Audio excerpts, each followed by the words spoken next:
Who's this? Oh, you're an entrepreneur? Oh, you're a real estate investor. Oh, you're trying to learn from those who did it. Well, come into the lab then. Put your white coat on, gloves on, notepad, and let's build, y'all. Real estate experiment. What is happening, y'all? Today we have the pleasure of having Adam Stern step into the lab with us, and I'm super stoked to have him because I was just talking about this offline.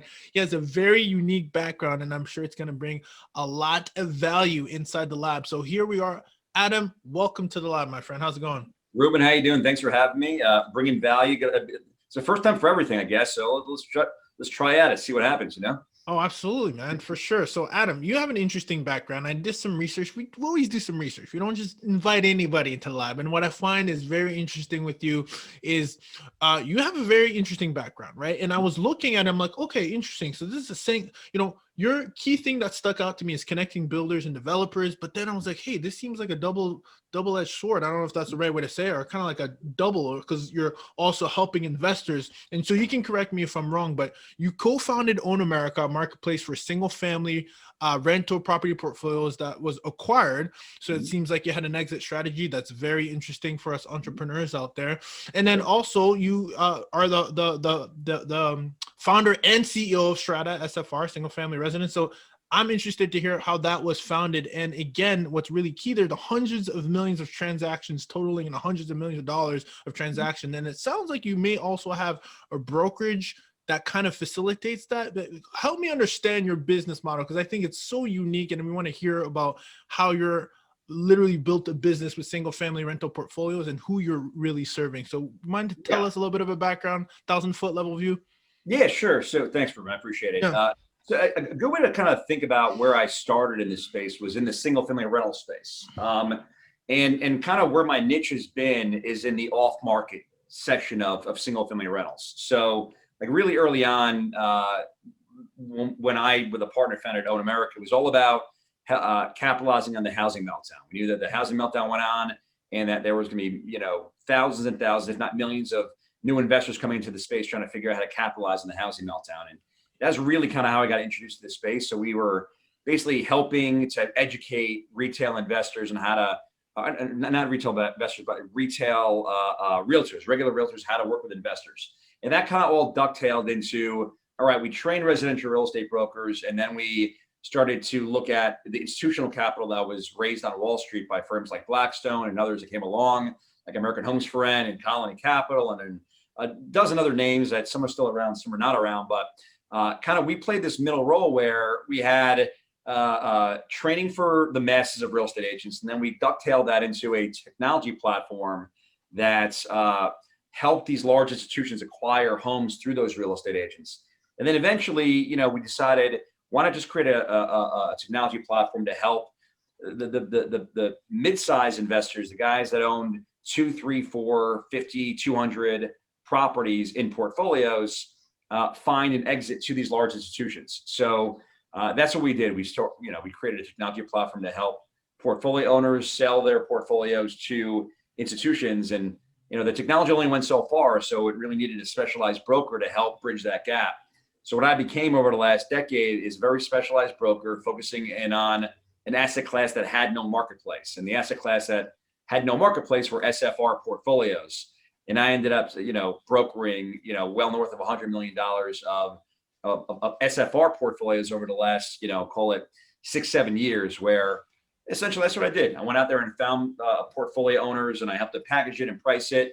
And I made a market for it by becoming this off-market guy that connected portfolio owners with institutional capital. And, I'll stop there, but kind of the ducktail of that became that institutional capital no longer wanting me to just find them portfolios. They wanted to me to source what got dubbed later on as build-for-rent opportunities, which it was basically the same function, right? It was me as an off-market broker, essentially going and finding, assets that had no marketplace. So that's when I became an expert in finding developers and landowners and figuring out how to structure these build-for-rent projects to feed them up to these institutional type investors. That's very unique, man. And so I'm actually going to break your I can see the evolution of your business, the phase two you went with the developers. Let's go back and take a step back with phase one, because I think this is Sure. very interesting. So you name dropped a few big names, and I don't know if people know, but when you say Blackstone, I'm thinking like, okay, these are like, we're talking like $1 billion, right? I Mhm. mean, I don't know if they're a B. Is it a B at this Yeah, point? I'm billion thinking, dollar right? companies. Billion Yeah, dollar all companies, of them man. are Like, now. this Yeah, ain't a joke, right? So when I hear that, I'm thinking, okay, I'm thinking like these large, like skyscrapers.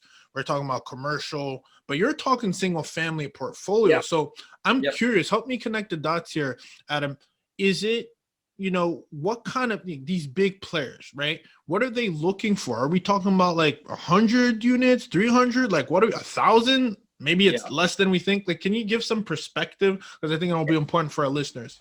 It bears explaining kind of like the institutionalization of this asset class, because historically single family rental homes have been like mainly mom and pop investors. I don't know the number, but before all this money flooded in from Wall Street, it used to be like 99% of single family rental homes were owned by someone that owned one, a retail investor. So when the housing meltdown happened in like 2009, 2010, you had all these foreclosures. And what ended up happening was big money. I call it Wall Street money, but it really came in from, big time money investors.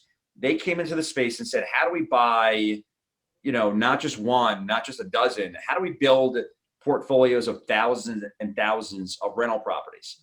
And that's when your audience starts hearing about names like Blackstone and American Homes for Rent and other institutional type single family rental investors, and they wonder how they can get involved in the trend. You got to realize that all of this happened because people, like a lot of people, like I'm sure listen to your listening audience, they figured out how to become operators, how to create a system of finding properties and analyzing properties and renovating properties and putting tenants in properties and managing properties. And this whole very operationally intensive kind of business was born. And into that kind of keyhole came the capital, which is kind of the key, right? So I became really familiar with how to connect, the operators, the people that have the on the ground know-how, to the capital sources. And in one way or the other, that's what I've been doing for the last, 7, 8 years, with taking people that understand how to find properties and renovate properties and lease properties and connecting them with institutional capital sources. And they are $1 billion companies, but they're also $100 million companies, and they're also $10 million companies. There are plenty of people that raise all kinds of money, and the common thread is that any size capital stack that's get raised, they're always going to look for the people with the know-how, and the people with the know-how are always going to have either very super local or regional or sometimes national reach. And that's where my business sprang from, knowing how to connect that capital with the operators. Got it. And at the institutional level, just for some context, Mhm. what kind of what kind of portfolios are they Yeah. looking at? Because I might be, maybe I might be listening to this and I own like a dozen of them. I'm like, am I in the game, or is it like I gotta own 100, or even like, can you give some context in that sense of Yeah. who would actually be, what kind of criteria they'd be interested in? Yeah. So if you owned, let's say, one property in any number of markets around the United States, called the top 20 metropolitan statistical areas, right? Yeah. These are the top 20 MSAs are where most institutional capital ended up buying. Markets like Dallas and Houston and Jacksonville, Orlando and Charlotte, and all these top tier markets that have large population bases. If you own one property, you can find your way to institutional investors who have created acquisition systems of finding you as an individual owner and buying your property. If you owned 5 or 10 or 12 or 50, you'd be more noticeable to those institutions because they want to buy efficiently, right? So when you talk about, are you in the game? If you own a single family rental property, you're in the game. You're in the game at some level. If you are a large scale owner of like hundreds of single family properties, your entree to that institutional asset class is pretty easy because you're in rarefied territory. You can pick up the phone and let them know that you have a X number of property portfolio, and they'll go run on the phone with you and be really excited to speak with you. As you move down in scale to people that have 20, 30, 40, 30, 20, all the way down to right now, if you own in like the double digits, you're a pretty hot commodity. If you own a small amount of properties, all the way down to like one, you can still sell to those guys. But what's come along recently in the last few years are technology platforms that actually are geared more toward the small single family rental owner. There are platforms like Open Door and OfferPad. All these platforms are really geared toward buying individual properties from individual owners, not necessarily just single family rental properties, but also vacant properties. And you'll find a myriad of others where as a small owner, you have a number of different exit options, including the largest institutions in the country.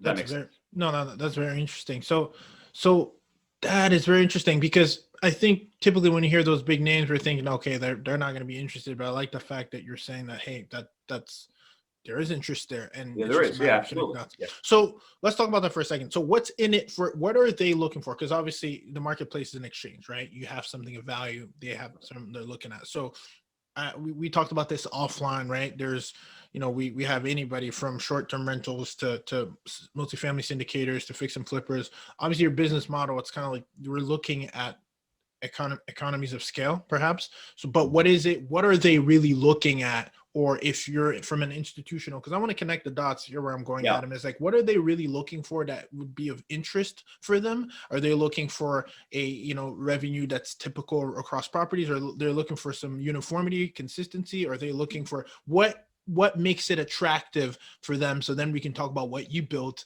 to kind of bridge Sure. that gap. Yeah, no, not at all. So I kind of look at it in terms of value. What value are you offering to any investor that can be interesting to them?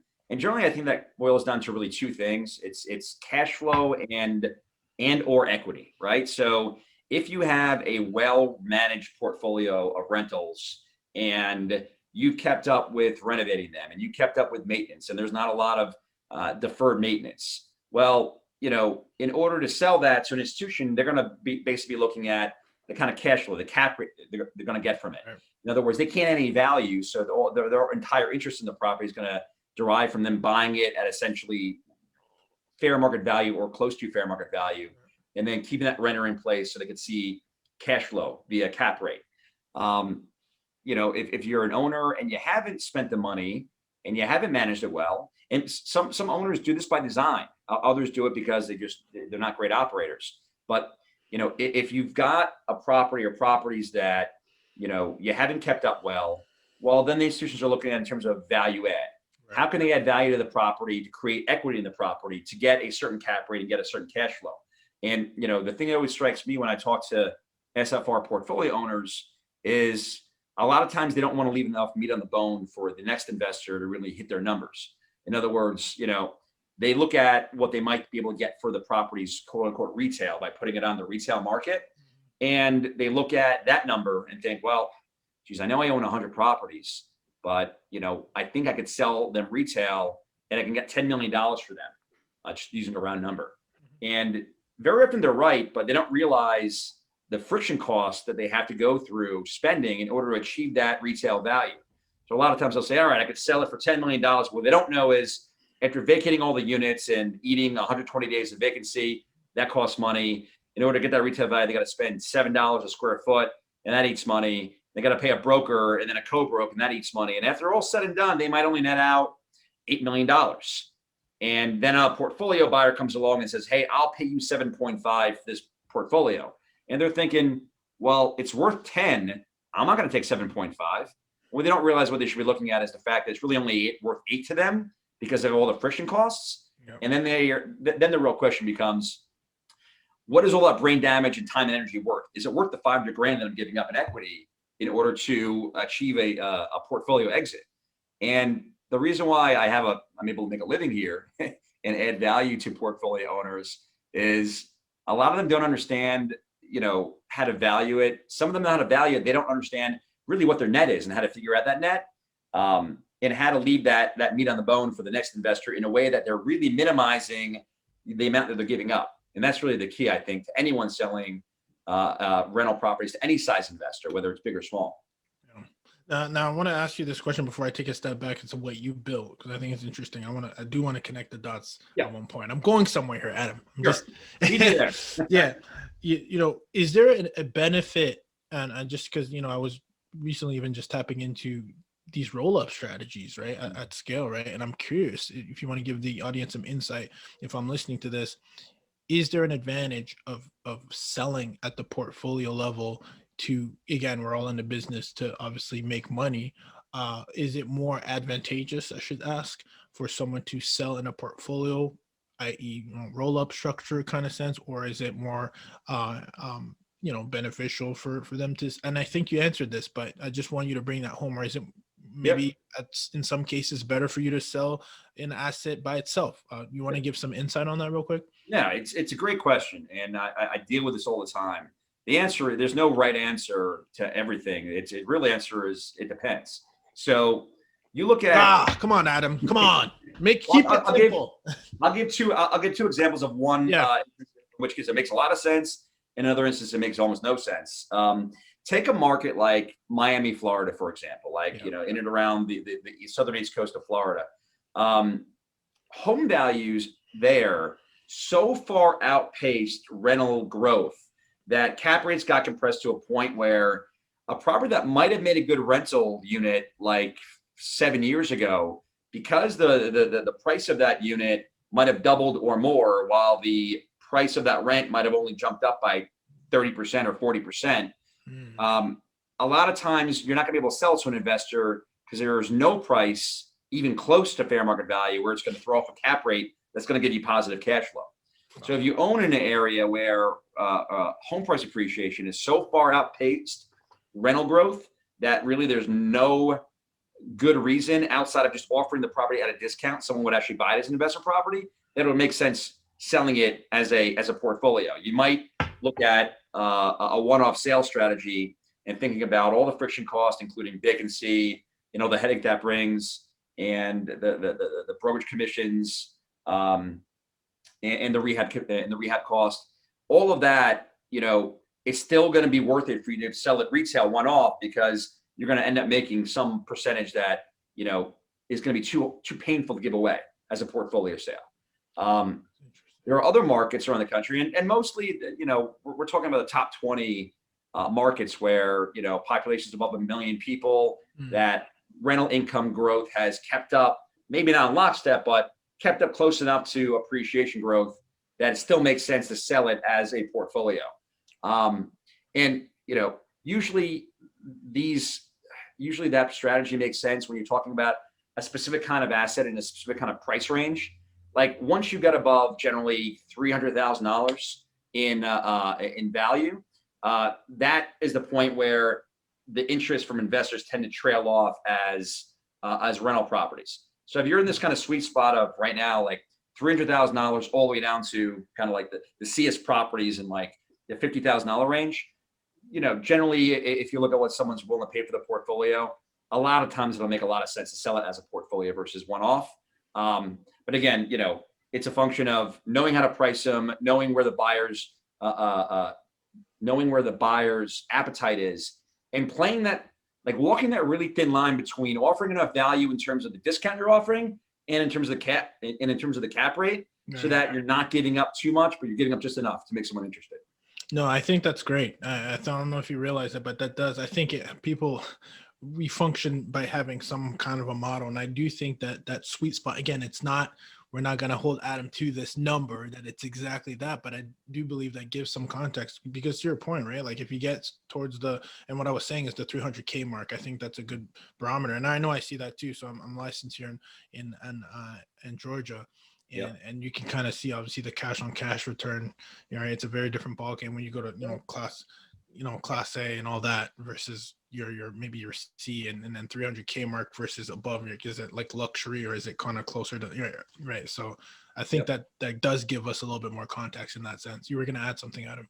It does, and this is not like a business principle that's particular to selling real estate. Yeah. Any kind of business, you got to have a deal that makes sense for both parties. And I just find it funny, a lot of times when I talk to real estate owners, when the real estate market is so use use the word frothy, when it's so swung in the favor of sellers because inventory is so tight right now, Yeah. you almost got to get used to the idea that sellers have kind of taken this position that I don't need to give any value because there's no assets out there to buy, and I could ask an extraordinary price and I'll get it. And I think, and I said this almost a year ago, I thought it was at the point where the pendulum's going to start swinging the other way. But we're propped up by extremely cheap debt, low interest rates, and I think it's kind of almost artificially being hung in the seller's favor right now. But it's going to swing the other way when the capital is naturally going to try to seek out higher returns than they're getting right now. It's just by and large, it's still swinging in the seller's favor because most markets around the country are still in the seller's market. Gotcha. No, that's good. That's a really good point. We got to keep that in mind, the market trends as well. So let's get into it, man. The Strata. Let's get into that. Right. Like the platform, like what is the unique USP, as some of our entrepreneurs are familiar with? What is the unique selling point that you bring to the table, so that we really understand? And because I'll preface by saying this, it's hard for people to do business with you if they don't understand how you do business. So it's really important that we understand how you do your business, how we can get inspired, and maybe even connect with you offline. So what is it that you bring to the table to the investor, on the selling side and then on the buying side, just so we understand your platform a little bit more? Sure. So I do two basic things right now. I broker SFR portfolios in markets around the country with a main focus on the Southeast. I've been doing that for the last 7 years. And what I've just started doing, like I sold my company to a much larger company. I worked for them for a little while, and then I started Strata back in January of 2020. I started it under the premise that I was still going to do SFR portfolios. Probably no one, I took my own horn, but I don't think anyone knows more about this asset class than I do. But most of my investors, they really wanted to get their hands on built-for-rent projects. And it's important to understand, in a lot of markets around the country, it actually makes more sense for a lot of investors to build a home from the ground up than to buy a new home, because they'll be able to build a new home for less or equal to what it would cost them to buy an existing home. So knowing that, I kind of I became really good at understanding a built-for-rent project. I'm not quite sure, Ruben, are you familiar with built-for-rent, or do you think your audience? I was gonna say, let's get into that, because I think the terminology you're using, it's not one that I come across often. So I want you to give context to when you say built for rent. Can you just get a little granular as to what that might mean, so that the listeners and myself understand kind of where that term even comes from? Yeah, sure. So a lot of your listeners might be hearing about this new trend called built for rent. And that's basically, when investors build single family homes or townhomes for the purposes of renting them out, right? They're built from the ground up to be rented out. And what I kind of got into the space doing was talking to builders. And I still do this, talking to builders about what they're building, and the idea of selling not one property to an end buyer, or not a handful of properties to an investor, but selling an entire subdivision to an investor, where instead of the end buyer being an owner occupant, it's going to be one entity that owns all the properties in a particular subdivision as rentals. So I've been doing that since January of last year, and what I do in that space is I talk to builders and I put entire subdivisions on the platter for my institutional investors. So if any of your listeners are builders, or they're landowners or lot developers, the idea of being able to take a whole swath of properties or lots or land and sell them to an institutional investor, that's kind of part of what I do. And very often it's very hard to get builders to sell all their properties in one swoop for the right price to an institutional investor. So I swim a little further upstream, and I look for lot developers that, instead of selling their lots to builders, they might sell their lot to an investor who's going to buy all their lots in one take, and then bring in their own builder to build their units so they can rent them out. And then I learned, you could swim even further upstream. So instead of talking to lot developers that have ready lots, you could talk to landowners that have what's called entitled land, or land that is approved to build a certain kind of real estate on it, like townhomes or single family detached. And my investors can come in and buy the land, and then take it through the development process, and then hire a builder to build the units that they'll eventually lease out. And that's kind of my specialty. I find the landowner or the lot owner or the builder, and I kind of package them up, and I bring them to an investor that either buys the finished units or buys the lots or buys the land to create these built for rent projects. I love that. One of the, I don't know if you've read the book, The Millionaire Fast Lane by MJ DeMarco. No, Are you familiar with that? But no. one of the sounding principles he talks about, there's about one, two, three, four, five pillars. There's the control, entry, need, time, and scale in any business model. And I'm getting the sense that the barrier of entry for this is not the lowest. And so the next question I'm going to ask, I mean, I can see your thought process, but how did you even get here, Adam? Like, what was it? You know, you talk about brokering, which I think is interesting. Was that the background that you had? Were you a broker? How did you come across this opportunity and this gap in the marketplace that you're filling? Yeah, it's funny. You had mentioned at the beginning of the podcast this thing about adding value, right? And I've always looked at it in terms of like, what value can I add? Because listen, I'm not the smartest guy in the world. I'm certainly not I don't have the best pedigree in the world. I didn't go to an Ivy League school, and I couldn't rely on that. I had to rely on figuring out and to me, this is brokering in its truest sense, right? You figure out what the capital needs, and you figure out what the assets need, and you figure out how to bridge the gap between the two. And that is basically what I've done for mostly my entire career, where it's really figuring out how to do it is the easy part. Figuring out what people want is the hard part. And that took me a while. So, for portfolio owners, when I started doing that business, I had to figure out what the pain points were for portfolio owners. Pain points like they want an exit, but they want to do it efficiently, and they don't want to break their tenants' hearts by having to kick all their tenants out before they sell. And they don't want to have to deal with 40 renovation jobs, in order to renovate all their properties. And, they don't want to pay all these disposition costs. So there are all these pain points that I had to figure out, all right, if we took care of any one of these pain points or all four of these pain points, how would that sale look? Well, the sale will look like this. Okay. Is there any infrastructure in place to put that together right now? There are no websites. I found out there was no marketplaces to do that. There's really no specialized brokers to do all that. And there certainly wasn't a congealed, buyer base of people looking for these kind of portfolios. So I felt like there was a lot of value that I could add in that respect. There was, assets out there that were looking for an exit. There were capital sources out there looking for an entry, but it wasn't really easy to put together. Yeah. What did the, and so funny because I wrote this down. I'm taking notes, man. We're in a lab. I'm learning.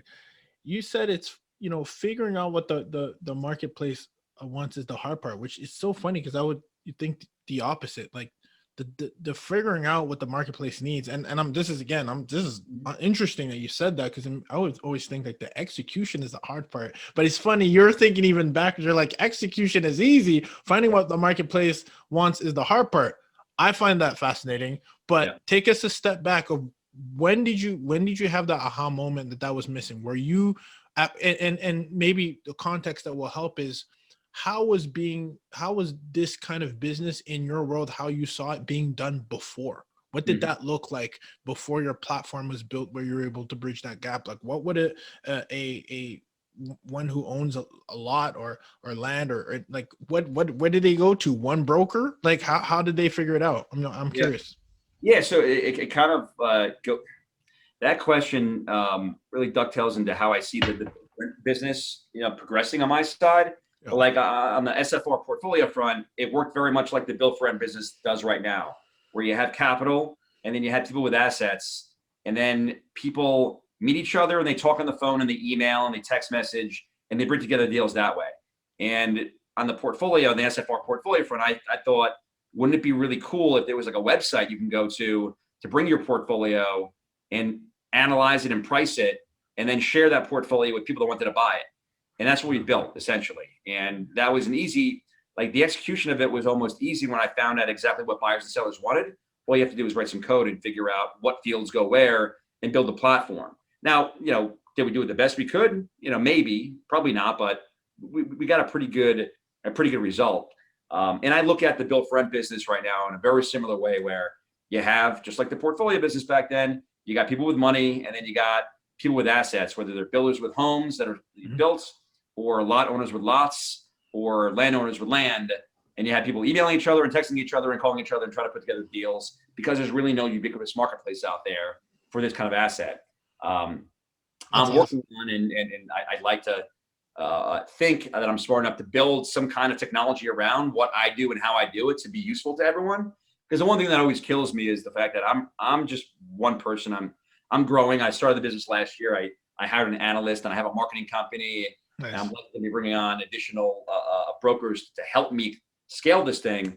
But at the end of the day, we're not even like a drop in the bucket of what's needed to bring together deals on a large scale. And, I see that as an opportunity for innovation. I see it as an opportunity for Absolutely. technology to come in, maybe not disrupt, but at least organize the space into something that's resembling a professionally functioning type of market, I love that. You got to brand that. We're not trying to disrupt. We're trying to reorganize. Oof. I mean, that's powerful stuff, man. No, look, I love it. And let's get to it because I think it's funny because I have a tech background and real estate as well. So I'm able to really understand how your mind thinks as far as like systematizing, building a platform, digital like that. I mean, that's where we're at, man. And so I think you're right ahead of the curve. So good kudos to you for that. What I do want to ask though, listen, I told you before we're offline, we got entrepreneurs, what I love is kind of like understand like what you were going through when you built that. Would you help us get there? How do you monetize this thing? Like how is that structured? Because we're interested, there's people who are building businesses and they're also interested in real estate. So I think you're a perfect combination where you built a business in the real estate industry. How does this thing monetize? How do you even structure it? Who are you giving this access to? Is it only the agents, very similar to like CoStar, or is it more of kind of like a Reonomy or something like that? Like how does your platform look, and how did you start monetizing it and creating an actual business out of it? Right. So my Built-For-Rent business and my SFR portfolio business isn't, I wouldn't even really call it a platform. It's a brokerage business right now where, I do what mostly everyone else does, which is I find capital sources and I find sellers and I help them structure deals where, if I do my job well, I bring together a deal in a month or maybe even a couple of deals in 1 month. Okay. Is that not accessible to anybody else? It's just you, like your brokerage? Is that how you're doing it? I'm just kidding. Right now, yes. If you have a portfolio, a portfolio of SFR in any market around the country, I can help you analyze it and help you find a market for it. Or if you have a Built-For-Rent project, mainly in the Southeast, I can help you analyze it and package it and introduce it to the right exit options for you. But that's more or less the platform. It's me and it's a assistant and it's a marketing company. Nice. And I'm building some technology that I'd love to get more into, but I'm not going to here. That's going to be awesome. And it's going to do a lot of the heavy lifting that I'm doing right now on a personal basis. But that won't be ready till later on this year or early next year. I'm always a person that likes to do before I talk about it. So absolutely. I mean, unless you want to give Experiment Nation a sneak peek, we're not going to tell anybody, but no, we'll let you be the practitioner that you're executing. We'll definitely follow up on that because that's very interesting what you're doing. And so, yeah, you have this proprietary system that you've built in-house to really serve the marketplace, which is interesting. It'll be interesting. We'll keep our eyes to see if that expands to something else. Are you thinking of doing that, or are you just keep doing it right now? Yeah, I'm actually spending a fair bit of money doing it right now. And I'll hush. I'll leave it. I'll wait till the marketplace. It's funny. I actually had and I'll give a big shout out to Pritesh from Realty Crunch. He had his exit strategy. He's a guy we connected from a mastermind that I have, a real estate mastermind, and he was able to recently sell that to a brokerage. So it's really interesting. I find it fascinating, building assets for yourself. And then, if there's another exit strategy there or scaling it or growing it, I mean, that stuff I personally love. That's I'm showing you my I guess my interest level of technology and businesses. We probably have a lot to talk about then because as I develop that'll be another conversation we have. But you talk about like my view of where technology belongs, or really where a service provider belongs and where you could add value. I look at the Built-For-Rent space especially, and I see, an enormous amount of capital trying to find a very efficient way to flow into the space, and there's just not one. I see service providers like lenders and renovation companies and management companies and operations companies trying to find an easy way to find people to sell their wares, and there's just not an easy place. There's people with assets that are trying to find capital that, there seems to be a lot of capital out there, but there's no easy entry point to the space. And, generally what happens is you got industries like, take any commercial food group.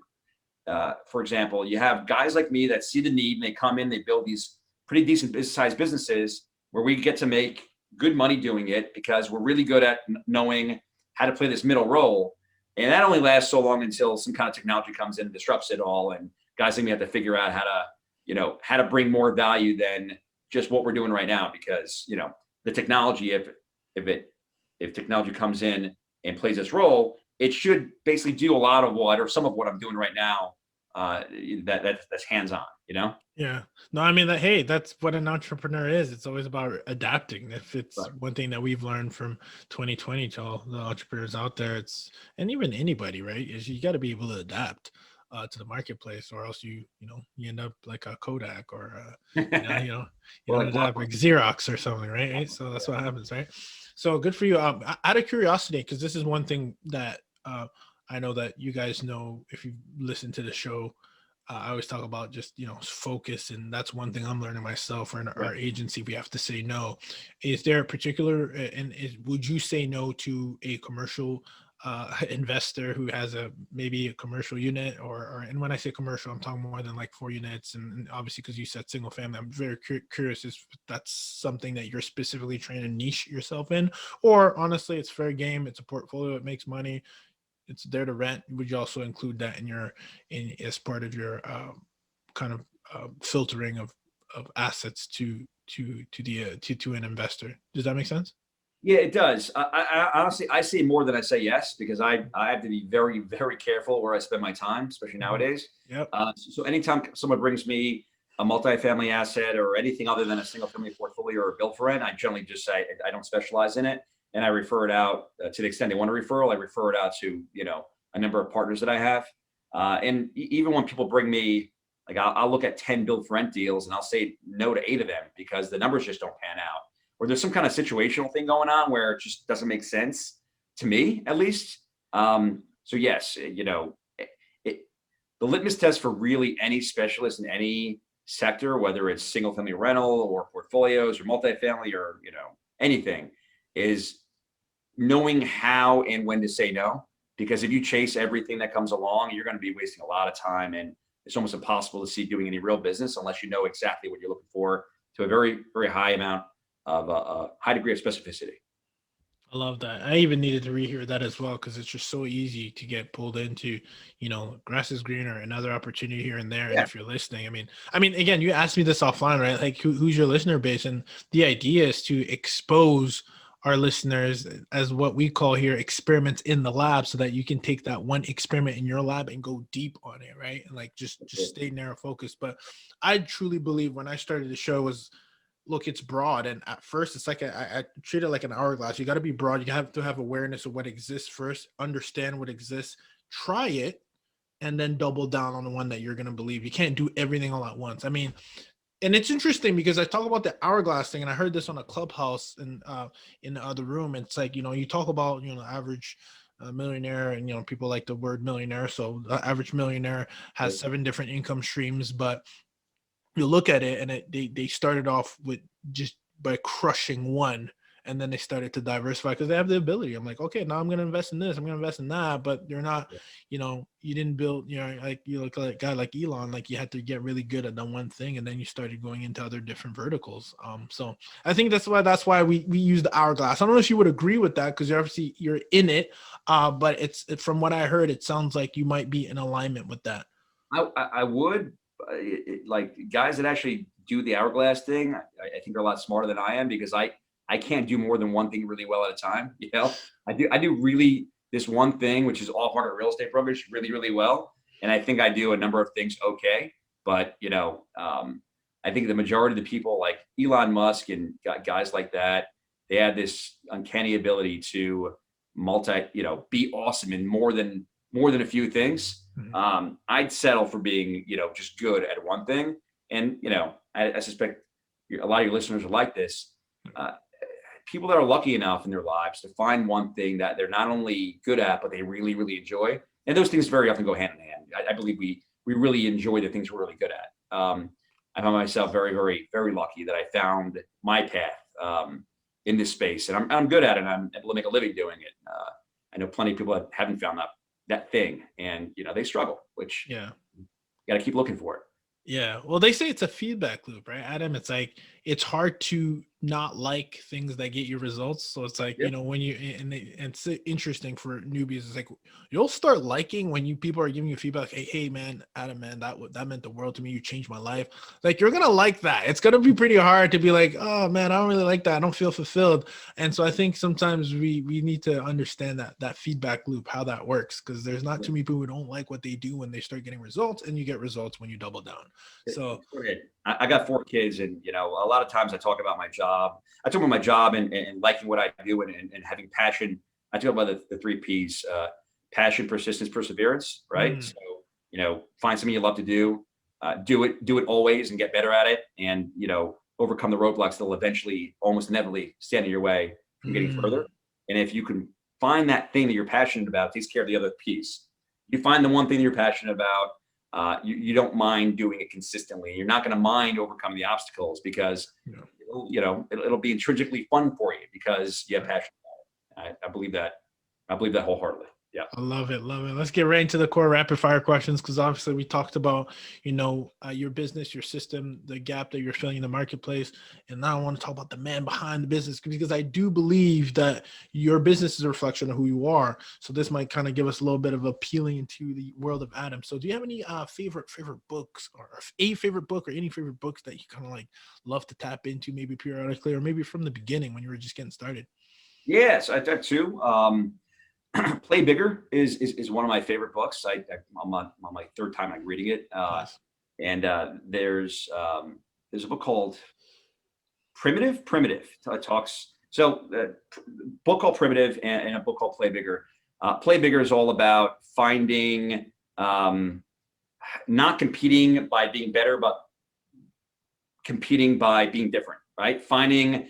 There's a book called Blue Ocean Strategy that talks about this, but for me, Play Bigger talks about this idea that you can actually create your own category and become the king of that category by being different than your competitors, not just being better. So I believe that is a big part of what I focus on.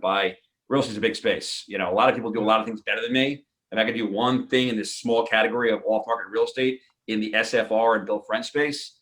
That'll be the key to my success. I think you're doing just that. I mean, literally, like, as we're talking about niche and really. Well, I appreciate that. Yeah. The other book, by the way, super interesting, called Primitive. It talks about this idea that way back when we were a part of tribes. I'm sorry, I think it's actually called Tribe. It's called Tribe.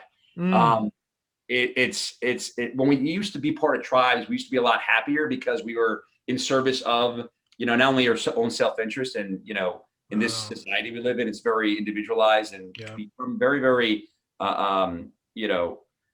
feel very alone, right? And this idea that there were times in the evolution that, even though it was a lot harder to survive, but because we were part of tribes, that it made things so much more fulfilling. And I think about that, because I come to an office every single day by myself, and I work alone, and I try my hardest to create this tribal atmosphere amongst all the people I work with. But it's this idea that it's a natural desire to be part of a tribe, and it's even more exacerbated by the knowing that via social media, and because of the way we live today, it can be very you cut yourself off. And it's very important to understand that it's a natural desire to be part of a community and part of a tribe. Absolutely.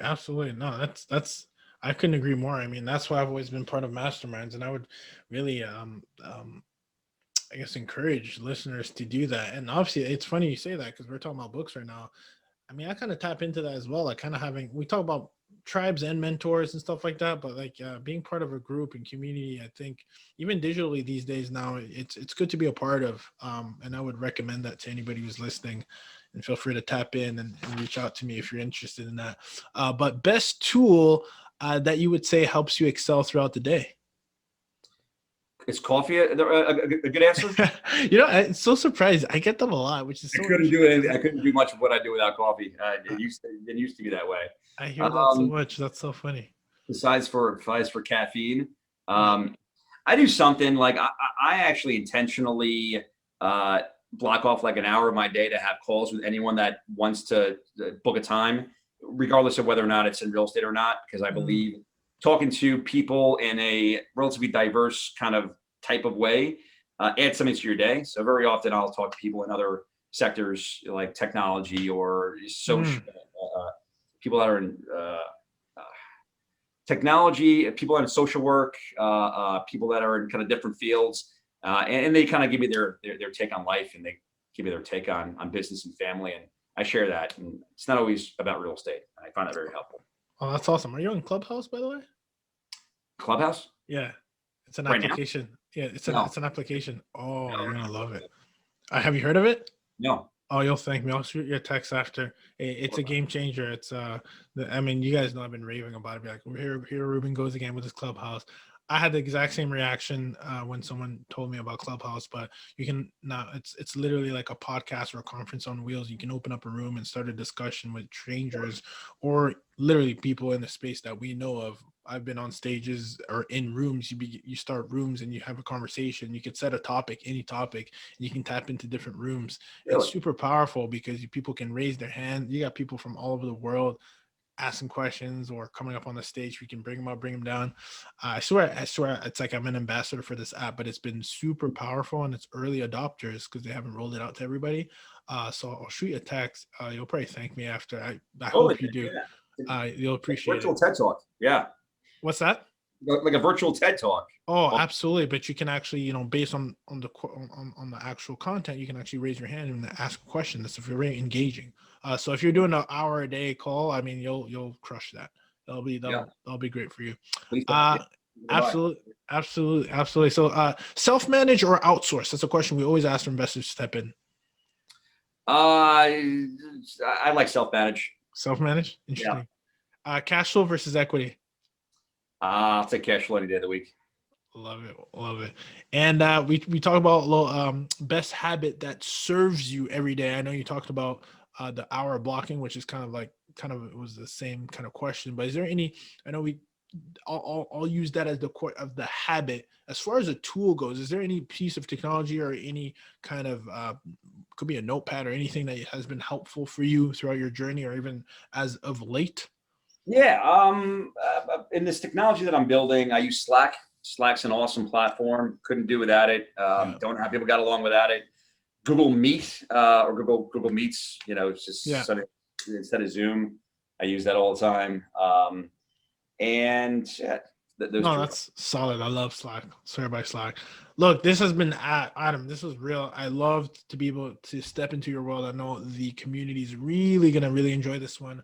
Where can we find out more about what you're doing and what you're offering to the marketplace so we can tap into your world?